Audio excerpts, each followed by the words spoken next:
Le CAD, Centre d'action pour le développement, documente les violations des droits humains en République du Congo depuis 2021.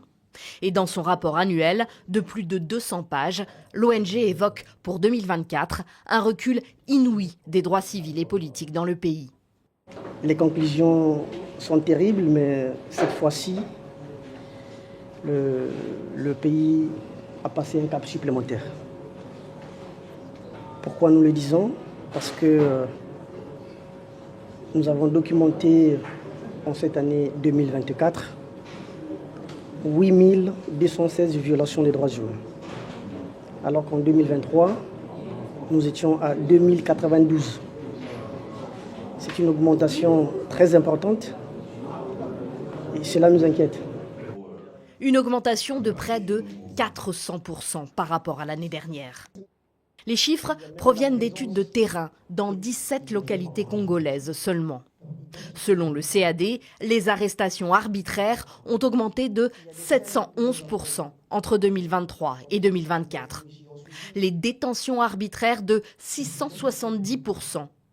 Les disparitions forcées de 200%, les cas de torture et de mauvais traitements de 1253%, précisément.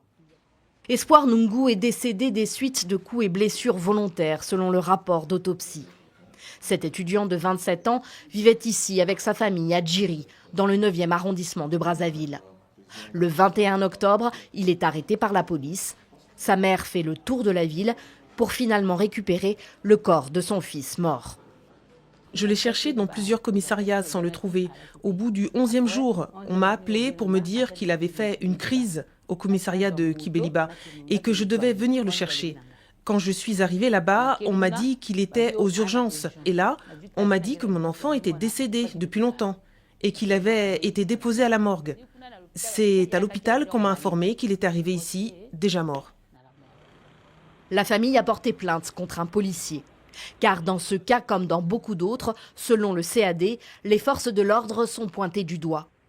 Une opération en particulier, menée conjointement par la police et par la gendarmerie à Brazzaville, pose problème selon l'ONG qui, avec d'autres organisations de la société civile, demande son démantèlement. L'opération Coup de poing, qui vise essentiellement le phénomène des bébés noirs, ces délinquants de rue en bande qui sévissent dans de nombreuses localités du pays. Dans une vidéo de communication mi-novembre, le chef de la police en tirait un bilan positif.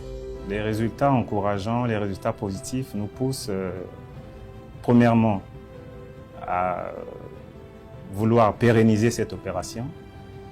Et en deuxième lieu, nous avons pour ambition de l'étendre dans la plupart des grandes villes du pays, des villes qui sont elles-mêmes aussi aux prises avec ce même phénomène.